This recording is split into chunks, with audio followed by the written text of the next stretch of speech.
Seguimos esta noche en Minuto 1, aquí en C5, en la realidad ampliada, en otra jornada donde el dólar volvió a trepar. Enseguida vamos a estar con Hernán Lecher, que nos va a contar cómo está impactando en el precio de los medicamentos este aumento. Se viene un junio muy recargado. Igualmente hay que dar una noticia, Fernando, porque ha quedado suspendido el aumento de la nafta previsto para mañana, ¿no? Sí, hubo una reunión de urgencia hoy convocada por el ministro Aranguren con los directivos de las principales petroleras. Hay un lío, Gustavo, dentro del sector impresionante. El acuerdo de congelamiento de precios para las empresas está caído. Pero las empresas que destilan no le quieren pagar a las que producen el valor del precio del barril, quieren un descuento, quieren precio argentino, el famoso precio argentino que rigió durante los últimos años. Bueno, ahora quieren volver a ese sistema. Por lo tanto, hay una pelea. Mañana va a seguir la reunión de Aranguren con las petroleras y van a intentar definir cómo va a ser los próximos aumentos de las naftas, si van a trasladar todos estos mayores costos o quién va a absorber estas diferencias. Bueno, queda suspendido entonces el aumento previsto, decisión que se tomó hace instante. Acá también hay, está claro, Fernando, una interna queda suspendido el precio de la nafta, reiteramos, a partir de mañana. Queda suspendido el precio de la nafta, porque si no vamos a confundir a la gente. Así es. Queda suspendido el precio de la nafta, acá digamos, también hay una interna, ¿no?, entre las áreas del gobierno, me parece, ¿no? Mirá, lo que no está claro es quién va a hacerse cargo del aumento del impuesto, porque a la AFIP dice, yo el impuesto lo voy a cobrar. Si las petroleras no lo quieren trasladar a los precios, lo van a tener que pagar de su bolsillo. Si las petroleras ahora lo absorben este aumento, seguramente lo van a pasar a precios por dos más adelante, ¿no? Claro. Porque esto es lo que acuerdan siempre con energía, postergar aumentos, pero siempre recuperando todo lo que perdieron, o lo pondrá el Estado volviendo a los subsidios como Aranguren les prometió a las petroleras si no les dejaba trasladar todos los aumentos. Claro, en ese acuerdo secreto que antes estábamos hablando. Bueno, otra jornada donde el dólar volvió a trepar, pasó el nivel histórico, esto se traslada a precio 25.55, cerró hoy, se viene un mes de junio altamente recargado en aumentos, en todas las índoles, transporte, prepagas, alimentos. Antes repasábamos y ahora enseguida Hernán Lecher va a comentar los últimos estudios, lo que usted sufre todos los días, pero para que tengamos dimensión de los porcentajes en que están aumentando, con nuevas listas a partir de mañana en los principales supermercados de la Argentina. Y la noticia del día, el veto del presidente Mauricio Macri a la ley votada por el Senado, 37 votos a favor, 30 en contra, para suspender el tarifazo, para suspender las tarifas impagables. Así lo anunciaba hoy el presidente Macri. Sí, ya ha sido vetada, como preguntaba tu colega. Era ya una cosa anunciada, ¿no? Como dijo la doctora Carrió anoche, esta ley nació sin ningún tipo de viso de continuar, porque, bueno, ya lo he dicho, ¿no? Claramente no está financiada, los que la han votado no han dicho dónde salen los recursos, y no dicen dónde está la plata. Ya me encantaría, no sé, no tengo un avión, hacer así con una varita mágica que la plata apareciese.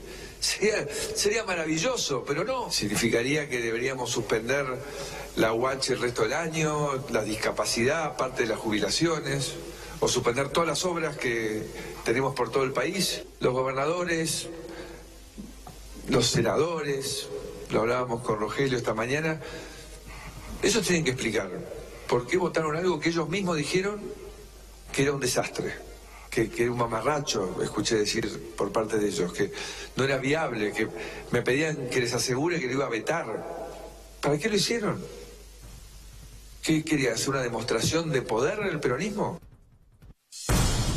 Bueno, ha quedado muy claro, el presidente se hace muchas preguntas, pero la oposición le ha dado instrumentos, no solamente en estos últimos 2 años y medios, sino que también en el marco de esta ley consensuada, que además hay que reiterarlo, todos los sectores de la oposición en la Cámara de Diputados estuvieron de acuerdo en sancionar, y claro, ayer los senadores, incluso aquellos que lo venían acompañando, casi cogobernando con Macri, se dieron cuenta que ya el bolsillo de los argentinos no aguanta más, que este tarifazo es realmente impagable, y ha quedado muy bien claro a partir de ayer quiénes están del lado de los dictados del Fondo Monetario Internacional y quiénes del lado de la sociedad y de lo que está pidiendo. Fíjese, los datos aportados recién por Hugo Aime. A ver, no se lo puede tildar a Hugo Aime ni de kirchnerista, ni de opositor, ni de destituyente. Muchos años de experiencia en la consultoría. Acaba de revelar: el gobierno de Mauricio Macri tiene un apoyo en la gestión de gobierno del 26%. ¿Escuchó bien? 26% el grado de apoyo en la gestión del gobierno tiene Mauricio Macri. Lo acaba de decir Hugo Aime. 88% de los argentinos en contra de este tarifazo, una pregunta que le hacían el fin de semana. Hoy con este tarifazo, 90-95% deben estar en contra del veto presidencial, sexto veto presidencial sobre leyes que podían favorecer a sectores vulnerables o sectores más populares de nuestro país. El desacuerdo que marcaba Hugo Aime con la llegada del Fondo Monetario Internacional, 77% en contra del fondo. Entonces, es un gobierno que no está escuchando a la sociedad. Es un gobierno que no está escuchando a la sociedad. Porque no solamente Hugo Aime, las últimas encuestas, las encuestas de satisfacción de la Universidad de Itela, que marcan que un 66% está viendo con negativismo la coyuntura y las perspectivas económicas para el futuro. O cómo ha caído, cómo se ha desplomado el índice de confianza de consumidor. Es decir, a ver, o el gobierno no lee, parece que la realidad no la ve.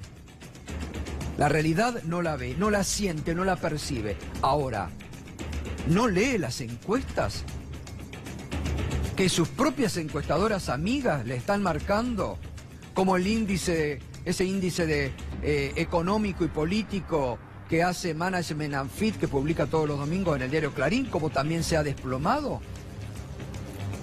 Es decir, ahí lo que el gobierno se tiene que preguntar, y el presidente, en vez otra vez de volver al relato de tirar culpas hacia afuera, percibir lo que la sociedad le está indicando en estos momentos. Vamos a ver lo que decía la expresidenta Cristina Fernández de Kirchner en el Senado esta madrugada. Señora presidenta, que se hayan eliminado los subsidios. Se eliminaron los subsidios que financiaba el Tesoro Nacional, pero ahora hay subsidios ciudadanos. Son los ciudadanos y ciudadanas argentinas los que están subsidiando la rentabilidad de las empresas. ¿Alguien se puso a pensar la angustia, la desazón de la gente sentada frente a las facturas de luz, de gas, de agua, la prepaga, las expensas, los alquileres? ¿Alguien cree que si el país hubiera estado fundido y en crisis, los mercados internacionales nos hubieran prestado 100.000 millones de dólares? Me parece, señora presidenta, que ya es hora de que no se le mienta más a la gente. A los efectos de recuperar la soberanía energética, tomamos la decisión de nacionalizar yacimientos petrolíferos fiscales. Pero si hubiera sido por ustedes, señora presidenta, Vaca Muerta seguiría siendo de Repsol. Votaron negativamente la nacionalización de Repsol, de YPF. ¿Usted, señora, era diputada? Señora presidenta, ¿era diputada usted? ¿Cómo votó? ¿Cómo votó la nacionalización de YPF, de Vaca Muerta? ¿Cómo la votó? Ah, la votó negativamente. Mire qué interesante. Y después nos dice que tenían crisis energética, que no habíamos hecho nada por la energía y ahora al presidente no se le cae vaca muerta de la boca.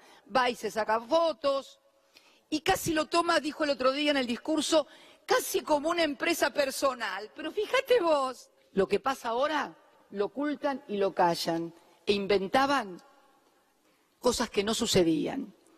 ¿Y qué decía la oposición de entonces? Mire, pude rescatar un tuit suyo, señora presidenta, el 10-11 del 2015, 6 días antes del balotaje. Gabriela Michetti, 16 de noviembre del 2015. No hay que subir tarifas. Hay que favorecer a la gente más humilde que paga muy caros los servicios. Esto lo decía usted, señora presidenta, cuando era candidata a vicepresidenta a 4 días del balotaje. ¿Y ustedes nos hablan a nosotros de mentira y de verdad? ¿En serio que ustedes tienen cara?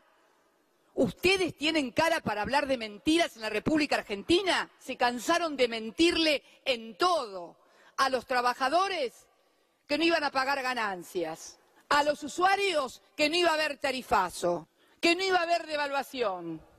Que jamás iban a ir al Fondo Monetario Internacional. ¿Se acuerda aquella expresión? Pero Daniel, pareces un panelista de 6, 7 y 8. ¿Saben por qué pueden hacer todo esto ustedes? Por la impunidad mediática que tienen, pero ¿saben qué? Le juega en contra. Porque creyeron que podían hacer cualquier cosa. ¿Cómo puede negociar Aranguren con las petroleras y no puede negociar con los otros la suspensión de tarifas? A ver, ¿por qué razón? ¿Cuál es la razón? Tenemos que terminar pensando que la razón es porque los que cobran, como decía hoy la senadora Anabel Fernández Agasti, son los amigos del presidente. Es Caputo, es Midlin, es Lewis. Por esa razón no se puede negociar y sentarse con las empresas y decirle no aumenten más las tarifas. Ha sido muy grande el aumento, señora presidenta. ¿Se acuerdan cuando ustedes se reían cuando Chávez decía cómo había que bañarse? Ahora encontramos que nos dicen cómo tenemos que cambiar lamparitas, cómo tenemos que calefaccionarlos, a qué hora tenemos que prender, cómo nos conviene prender, que nos conviene estar con las botas, sin las botas, con abrigo, sin abrigo. En serio estamos haciendo una contribución a que puedan mejorar una situación que se está tornando bastante inmanejable. Muchas gracias, señora presidenta. Bueno, la expresidenta Cristina Fernández de Kirchner en un duro discurso, esta madrugada en la Cámara de Senadores, interpelando en algún momento a la propia vicepresidenta con las cuestiones que decía el PRO cuando eran oposición. Por ejemplo, respecto a los vetos, lo que opinaba Laura Alonso, hoy lo borró rápidamente. En la sección que nosotros tenemos, tu tuit te condena, ¿no? Lo que opinaba Laura Alonso sobre los vetos años atrás, ¿no? Reformaría la Constitución solo para eliminar los DNU y el veto. Lo escribía en el año 2010 Laurita Alonso. Lo borró hoy porque bueno, de DNU justamente Macri muchos y vetos 6 ya. Y como estos, bueno, muchos tuits que los dirigentes del PRO escribían cuando eran oposición. Inflación de mayo, Elipsis, una consultora muy cercana al gobierno, hoy dio a conocer su dato, su proyección de inflación de mayo.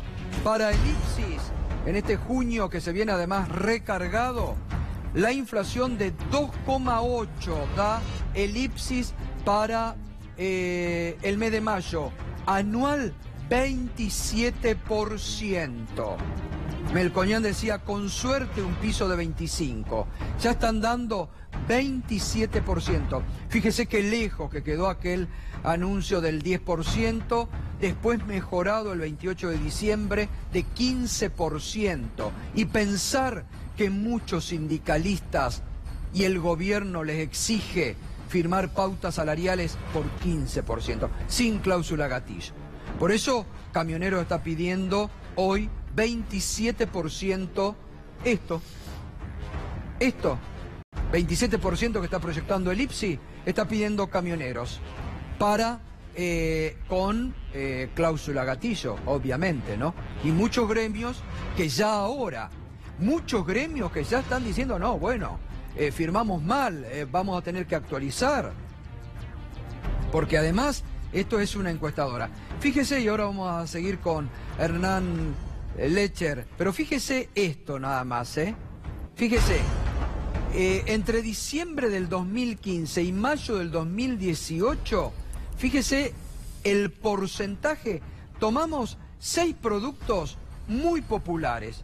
Chorizo parrillero, 324% de aumento.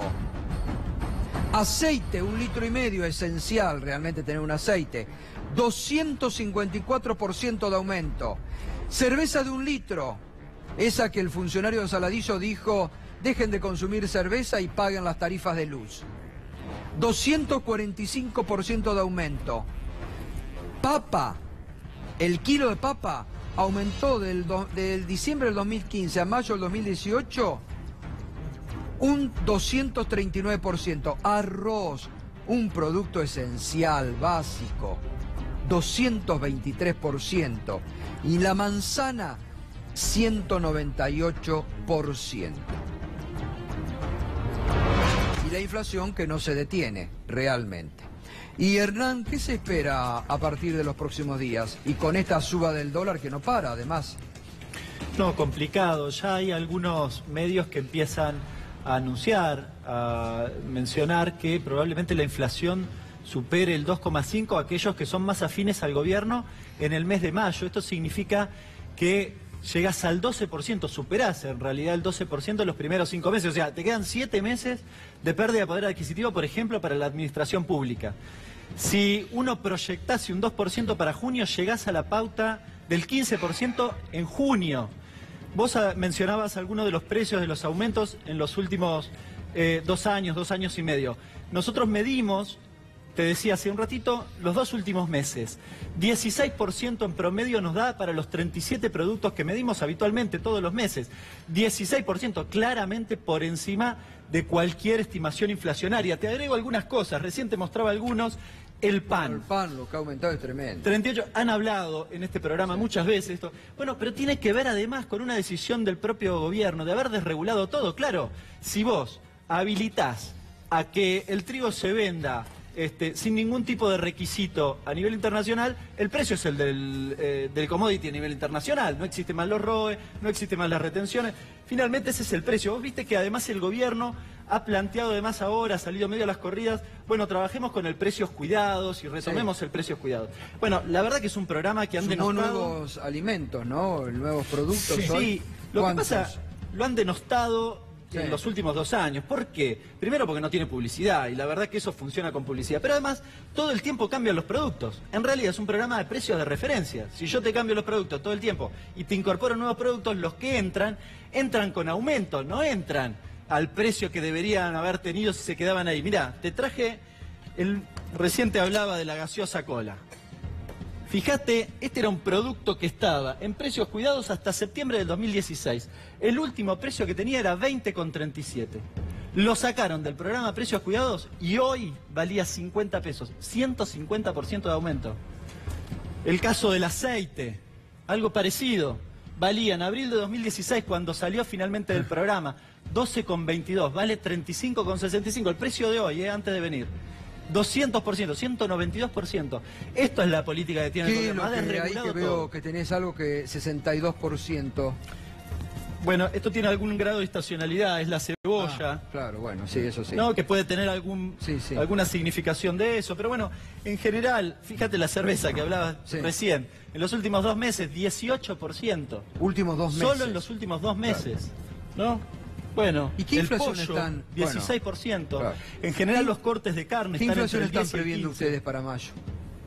Y arriba del 2,5. Nosotros estimamos que en el año probablemente sea 26, 27, tal vez 28%. Juan Graboy, se está realizando, lo venimos comentando todos los días, la marcha federal que va a terminar mañana con una masiva concentración en Plaza de Mayo. Se cambió Plaza de Mayo porque van a sumar también el rechazo a este veto presidencial. ¿Y cómo se percibe todo esto trasladado a la realidad social, Juan? Mira, hay algo que creo que es importante destacar. la están pasando muy mal en el interior. En el norte, sobre todo, hay una situación muy jodida, muy jorobada, que a veces está un poco invisibilizada, pero que ya no es por ahí la angustia de que, bueno, estás llegando medio corto a fin de mes o que no puedes ahorrar, sino directamente que no puedes comprar la comida, ¿no? Entonces la idea de la marcha federal, además de reeditar una tradición emblemática de resistencia de nuestro pueblo durante los 90, cuando se empezaron a implementar en la Argentina políticas muy similares a las que hoy vemos, tiene que ver con visibilizar la situación de las compañeras y los compañeros del interior, y a las 2 de la tarde vamos a confluir con un montón de organizaciones sociales, sindicales, políticas, estudiantiles, de derechos humanos que se fueron sumando en un repudio que, además de nuestra consigna de tierra, techo y trabajo, se suma, bueno, el reclamo a que hay una buena noticia que dieron hoy, que bueno, finalmente el gobierno intervino, habló con sus amigos de las empresas petroleras y lograron frenar el aumento del petróleo. Que haga lo mismo con la nafta. De la nafta. Que haga lo mismo con las tarifas de los servicios públicos.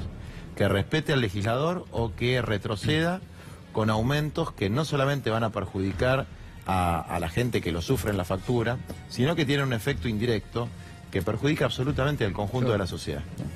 Ahora, ahí con el tema de la nafta, ¿qué es lo que está pasando, Federico? Este acuerdo secreto que antes comentábamos, que se iba a aumentar a partir de julio, ¿qué es lo que está pasando ahí? Lo explicaba muy bien Fernando antes. Primero hay muchísimos intereses contrapuestos entre... No nos olvidemos que Shell es una refinadora, no produce petróleo y gas, apenas un poquito, está levantando en Vaca Muerta, o casualidad, pero hay muchos intereses contrapuestos entre las productoras y las refinadoras. Shell está al frente del ministerio, no sé si te acordás que el año pasado Sureda, que era de PAE, el subsecretario de Recursos Hidrocarburíferos o Hidrocarburos, renunció, se fue dando un portazo. Bueno, hoy se fue otro. Hoy se fue Marcelo Blanco. Energía, ¿no? ¿Quién? Marcelo Blanco, el coordinador administrativo que tendría que haber coordinado toda esta situación de el acuerdo por las naftas. Dice que se va por Transener, que no lo dejan vender Transener. La empresa que vos mostraste ganó 2.800 millones, 2.300 millones el año pasado. Bueno, no se la dejan privatizar. Porque Blanco tiene acciones en la petrolera de Pampa Energía. O sea que cuando él firmó esa resolución para la venta, para la enajenación de acciones de Transener en un decreto con firma de Aranguren, era accionista de la petrolera de Pampa Energía. Y Pampa Energía es la que controla Transener. ¿Cuántos conflictos de interés en el Ministerio de Aranguren, realmente? Bueno, empezando por el propio Aranguren, claro, como tantas veces dijimos, que todavía no presenta ese documento. Se lo dijeron ayer muy bien una de las senadoras del Frente para Victoria PJ. ¿Cuándo va a presentar ese documento en el que se comprometa ante la ciudadanía a no recomprar las acciones que dice haber vendido cuando culmine su mandato? Y ayer, perdóname, hubo dos presentaciones que hicieron también las senadoras del Frente para Victoria que creo que merece que se destaque. Por un lado, denunciaron una cartelización entre las productoras y las distribuidoras. Esto que está acá es un documento que uno lo puede descargar del Ministerio de Energía, que se firmó a fines de noviembre de 2017, en el que todas las productoras y las distribuidoras se pusieron de acuerdo, había unas hermosas tablas con numeritos, se pusieron de acuerdo en los precios del gas en boca de pozo que las productoras le trasladan a las distribuidoras, para que las distribuidoras a su vez hagan pass-through y lo trasladen a la tarifa. Precios en dólares, se pusieron de acuerdo todos con los mismos precios para todas las cuencas.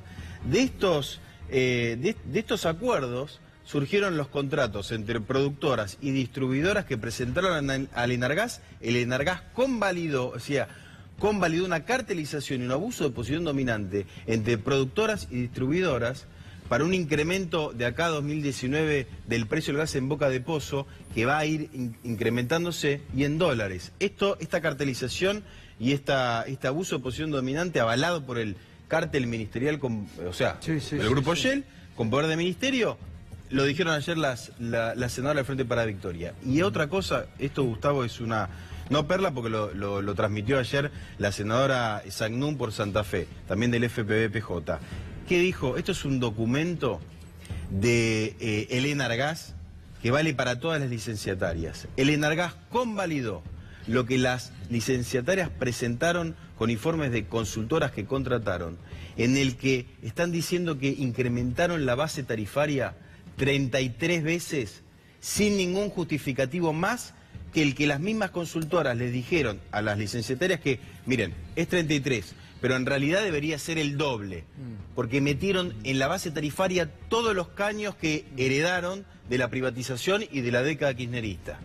Enseguida vamos a estar con rectores nacionales que nos están acompañando esta noche, el rector de la Universidad Nacional de Quilmes y el rector de la Universidad Nacional de Avellaneda, para saber de boca de ellos cómo es la llegada de los sectores más populares a la universidad pública y cómo están trabajando esas universidades públicas en la provincia de Buenos Aires. Carlos Heller también nos está... Buenas noches, Carlos, ¿cómo está? ¿Qué tal?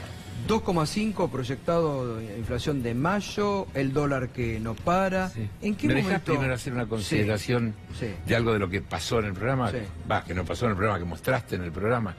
Porque creo que no se puede dejar pasar el discurso ese de hoy del presidente de la conferencia de prensa. A mi juicio dice una cosa de una gravedad inusitada. Porque él dice algo así, como los legisladores aprueban una cosa que yo les dije que se la iba a vetar. Claro. Piensen un segundo la gravedad institucional de ese dicho del presidente. Quiere decir que la división de poderes no existe y los parlamentarios, antes de tratar una cosa, deberían preguntarle al presidente si el presidente está de acuerdo. Bueno, intentó mandar a foja cero, no nos olvidemos el tema del correo, ¿no? Sí, pero acá lo está diciendo, un discurso. El señor dice, además lo dice enojado. La segunda cosa que dice enojado es de dónde quieren que saque la plata que irresponsablemente estarían entregando con con esta ley. Yo le puedo dar una larga lista y creo que hay unos cuantos que podemos hacer una larga lista de darle consejo al señor presidente de dónde se puede sacar la plata para no cobrarle esas tarifas a los consumidores. Bueno, aproveche porque dijo que se las dieran, porque no se le habían dado. Lo primero que le diría, que le recomiende a su ministro de Trabajo, Triaca, que se va a la OIT con 130 y pico de personas, lo cual ni siquiera me parece ni mal ni bien, porque podría estar bien, que tome la recomendación de la OIT respecto a los servicios públicos. La OIT dice que el acceso al agua, la electricidad y el gas es un derecho universal y que los gobiernos deben encargarse de garantizar que toda la población pueda acceder a esos bienes. Por lo tanto, la obligación del gobernante, si actúa de acuerdo a ese criterio de la OIT, es garantizarle a todo el mundo el servicio y a partir de ahí analizar de dónde salen los recursos y no ver los servicios como un producto y decir el que lo puede pagar y el que no, que se la arregle o que consuma menos. Sobre todo con lo que han ganado. Yo te digo, ayer lo dije en un programa y alguien me dijo tanto, digo, sí, el verdadero concepto de servicio público debería ser que, por ejemplo, si alguien se queda sin trabajo, se le debe suspender el pago de la factura, porque se quede sin trabajo, no se puede quedar sin agua, sin luz, sin gas. Entonces, lo digo desde el punto de vista de dónde hay que partir con el concepto. Segundo, le podríamos decir al presidente, bueno, a ver, con la rebaja que se hizo del impuesto a los bienes personales, que es una típica manifestación de acumulación de riqueza, seguramente hay para cubrir esto. Ni que hablar del clásico tema de las retenciones, que hemos hablado hasta el cansancio. También, ¿no? A las mineras. A las mineras. Es decir, que de dónde, díganle que es fácil. También le podría decir al presidente que hacer algún esfuercito por evitar la ilusión fiscal, la ilusión, además de la evasión. Hay un trabajo del Fondo Monetario al que este gobierno es tan adepto, que dice por allí que la Argentina, por la triangulación que hacen las corporaciones multinacionales en el comercio exterior, deja de percibir algo así como 20.000 millones de dólares año. Así que consejos le podemos dar un montón de dónde sacar los recursos. Juan, quiero que ver la percepción, ustedes que patean la calle todo el día y que estabas comentando estas situaciones del norte, ¿y cómo se está viviendo en el conurbano bonaerense hoy? Mira, con estos aumentos en la canasta básica, un paquete de arroz. Yo creo que estamos en una en una situación muy particular, digamos, ¿no? Hay cuestiones que se pueden discutir con más tiempo de naturaleza estructural, pero que estamos en una situación ya no de emergencia, sino de una urgencia inmediata. Y es triste porque hay un economista del equipo de Duhovne que lo dice muy cínicamente, ¿no? Dice, si hay que tener los comedores abiertos todos los días de la semana para soportar el ajuste, habrá que tenerlos abiertos. Claro, no conoce un solo comedor, no va a un comedor, no sabe lo que significa para la autoestima, para la dignidad, para la vida de una familia tener que ir al comedor, que es algo que nosotros hacemos con mucho orgullo, pero no deberían existir, digamos, ¿no? Nosotros vamos a haber cumplido nuestra función cuando los comedores no existan más. Es muy cínico decir eso, pero es verdad. Digamos, si esto sigue profundizándose, los comedores no van a dar abasto nuevamente y vamos a tener una situación de emergencia alimentaria, que es una de las cosas que nosotros estamos planteando. Ya tenemos 40% de prevalencia de malnutrición en la Argentina, entre obesidad... ¿Cuánto? 40% de malnutrición infantil. Esto es entre obesidad por consumir productos baratos como la harina y desnutrición por falta de los nutrientes suficientes. Tenemos una emergencia en adicciones, con un aumento, no hay números porque el Cedronar prácticamente funciona únicamente a través de organismos como Hogar de Cristo o como los movimientos populares, pero no tiene lugares de internación, entonces no tenemos números, pero hay una crisis porque cuando se empieza a deteriorar la economía, la angustia lleva a las adicciones, al alcoholismo y a la droga, y se nos están cayendo de las manos los pibes, las pibas, no tenemos lugar para internarnos, no tenemos lugar para darle asistencia. O sea, nosotros ya estamos pensando en cómo vamos a enfrentar la catástrofe social que producen este tipo de medidas y todavía no está el acuerdo con el fondo. Yo creo que si el acuerdo con el fondo implica un ajuste aún más grande sobre la vida de nuestros compañeros y compañeras, y yo lo digo sin pelos en la lengua, va a haber una rebelión. El pueblo no se va a bancar volver al 2001. Nosotros no vamos a volver al infierno del hambre, de la muerte, de niños comiendo de la basura de McDonald's. No vamos a volver a eso. Entonces, ahora tenemos que resolver un problema concreto, que es parar la mano con este tipo de cosas. Que retrotraigan las tarifas, porque las tarifas, es cierto, algún argumento que escuché por ahí, cínico como el de los comedores, cínico como el de las universidades del conurbano, los que están en la lona no pagan tarifa porque están colgados de la luz.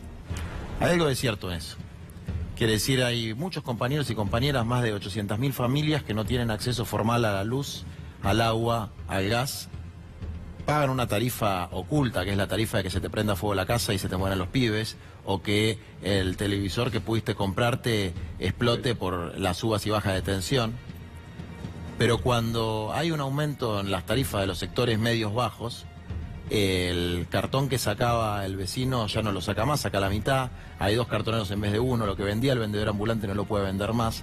Y ese efecto, ¿no?, de lo que vendría a ser lo contrario a la teoría del derrame, se está empezando a sentir y mucho. Mira, en la Patagonia, y con esto cierro y dejo hablar a los demás panelistas, lo que está pasando es algo que vimos en el 2015, ni bien asumió el gobierno, que hubo el primer ajuste fuerte. La gente está empezando a calefaccionarse con madera de pino, en el Alto de Bariloche, en las barriadas de San Martín y de Junín de los Andes. Eso implica niveles de riesgo y de contaminación en la respiración muy fuertes.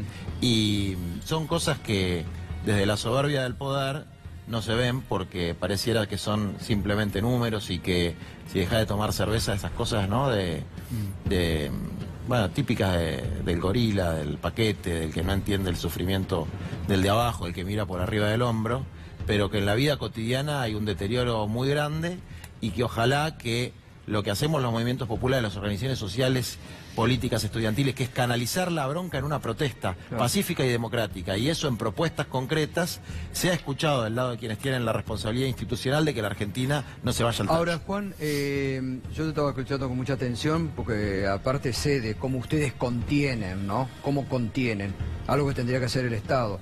Digo, primero, ¿escuchan esto que ustedes están diciendo, la percepción que se está viviendo en distintos puntos de la Argentina o cerca en el conurbano?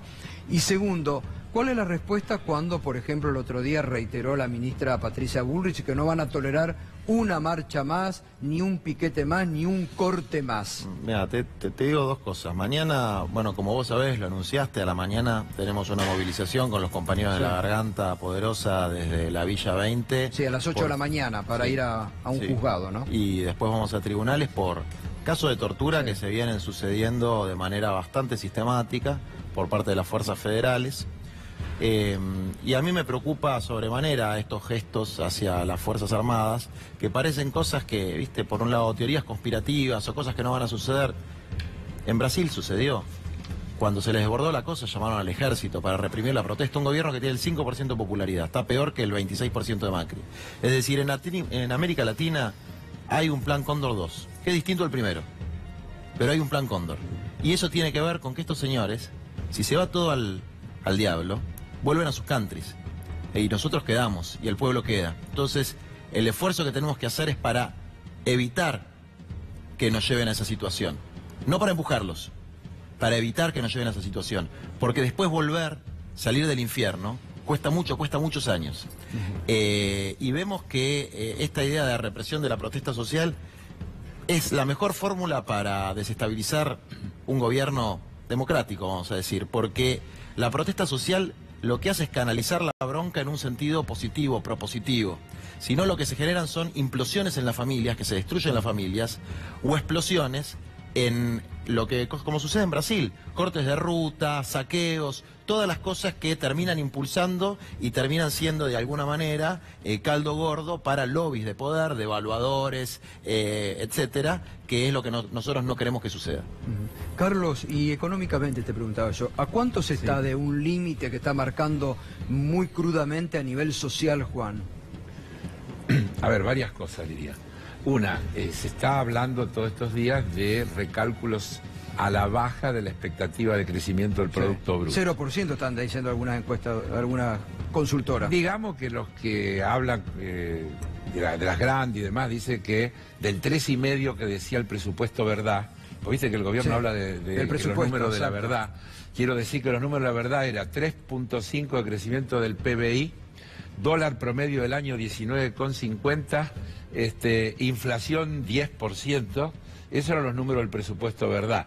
Porque el otro día el presidente también estaba enojado, que decía que los legisladores querían cambiar lo que se había aprobado en el presupuesto, y hay que decir que la verdad que lo que está pasando en la economía no tiene nada que ver con lo presupuestado. Pero lo que quiero advertir es lo siguiente.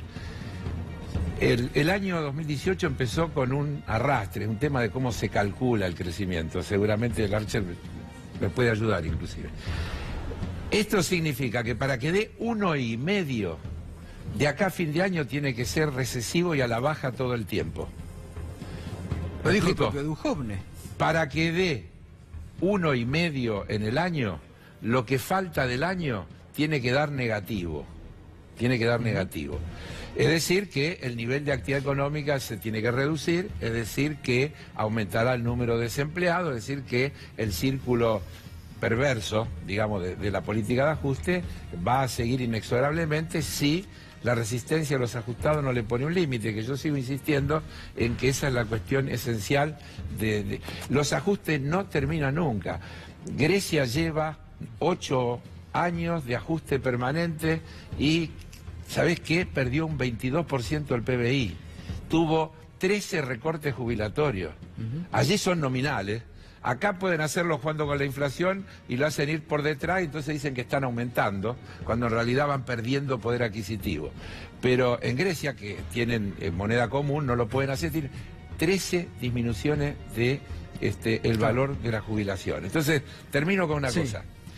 Que me permito meterme en el tema que los amigos rectores van a tratar. Que quiero ir con ellos. Pero yo quiero decir una cuestión. No es una casualidad, ni es un error. No es que Vidal dijo un exabrupto. Mirá, en el año 2015, 30 de octubre del 2015, antes de las elecciones, dijo el señor presidente de la Nación, Mauricio Macri. Candidato en ese momento. Candidato en ese momento. El problema no está en hacer más universidades. Yo también soy muy crítico en eso. ¿Qué es esto de universidades por todos lados? obviamente es para tener muchos más cargos para nombrar. Es decir, que lo que sale a decir ahora María Eugenia Vidal no es que se le escapó, no es un exabrupto, sino que es uno de los lugares donde van a pasar la tijera del recorte que le está planteando el Fondo Monetario Internacional. Menos universidades y con esta idea de que como un pobre puede llegar a ser un profesional. Terrible. Hubo hoy marchas. Aquí en distintos puntos de la ciudad hubo algunos cacerolazos en contra del veto, pero en el interior del país también. Mire, esto es Chacabuco, las imágenes que nos están llegando. Mire la cantidad de gente. Chacabuco, en la provincia de Buenos Aires. Una marcha, reacción por las tarifas impagables. Me están llegando también de Rosario y de otros puntos del interior del país. Esto Chacabuco, ahora esta noche, marcha contra las tarifas impagables y contra el veto al tarifazo que hizo el presidente Mauricio Macri. Están dos rectores, el rector de la Universidad de Avellaneda, Jorge Calzoni, el rector de la Universidad de Quilmes, Alejandro Villar.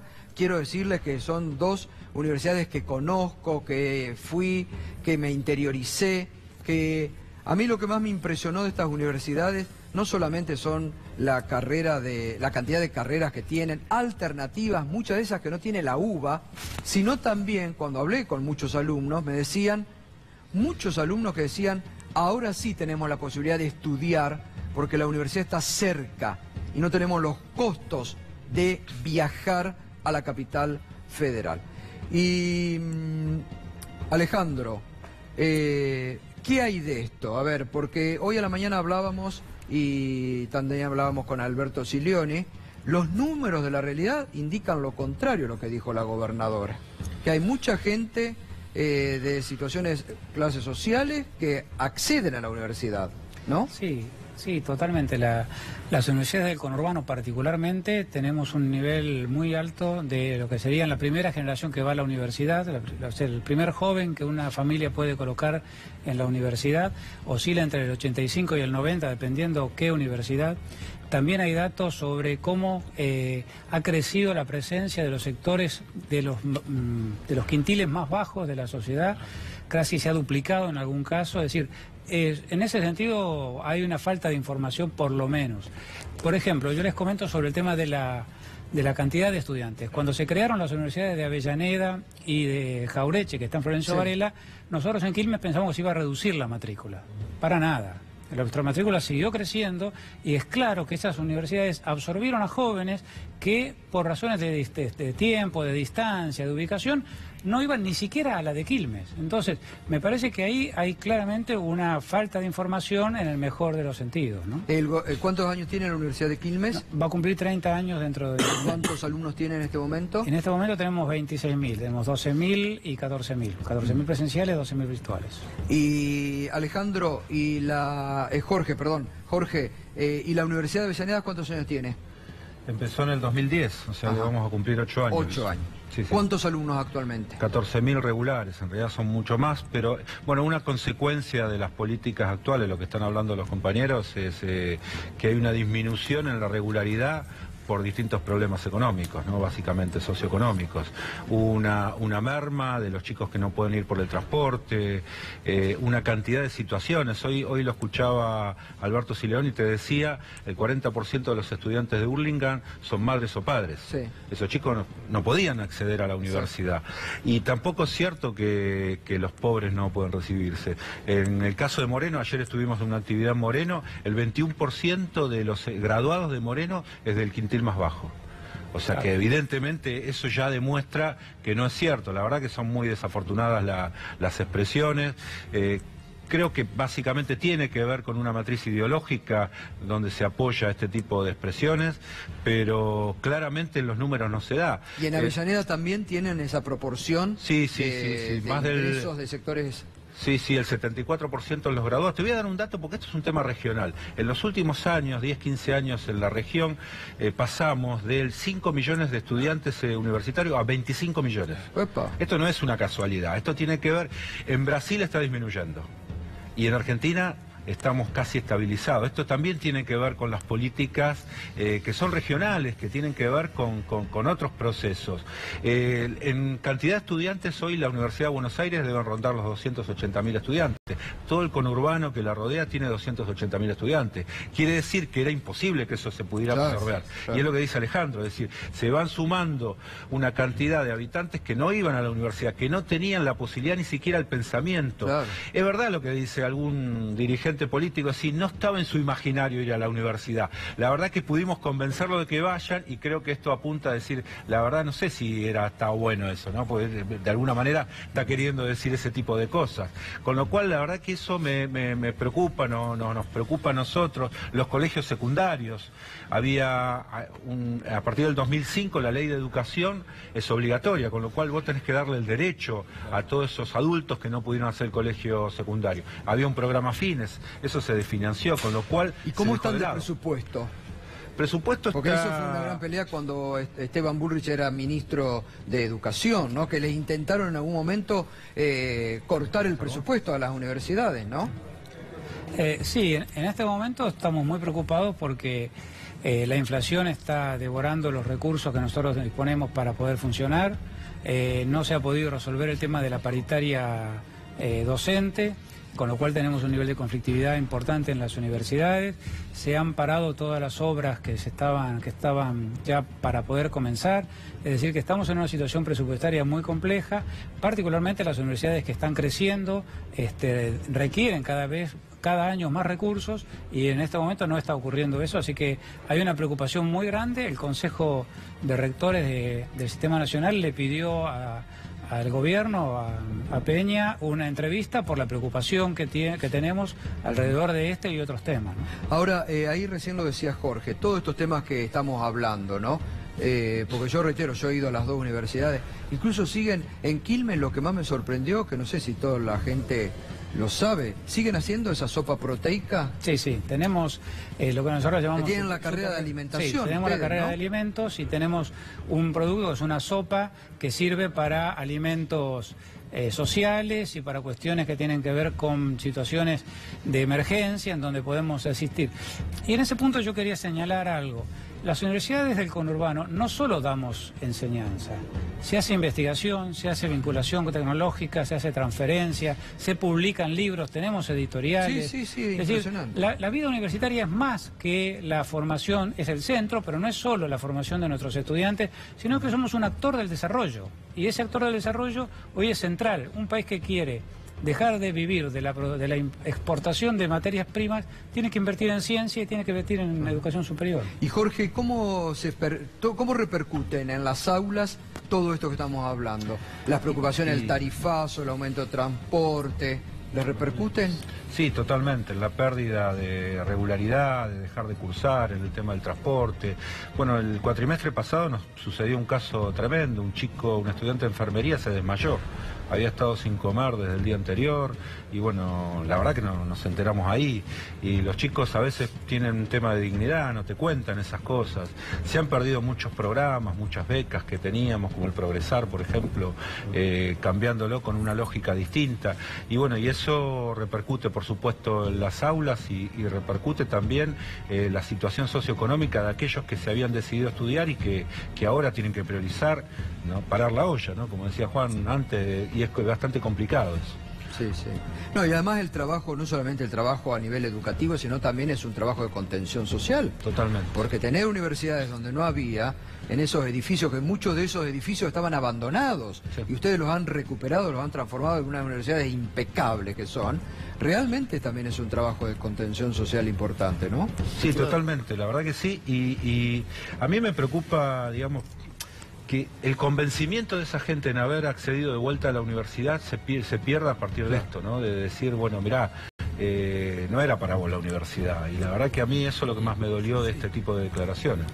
Quiero dar un ejemplo de algo que no sé si pasó en Quilmes y Avellaneda, pero cuando unos funcionarios de jefatura de gabinete decidieron destruir el programa Argentina Trabaja, su idea fue mandar a todo el pobrerío a estudiar en universidades, a hacer talleres.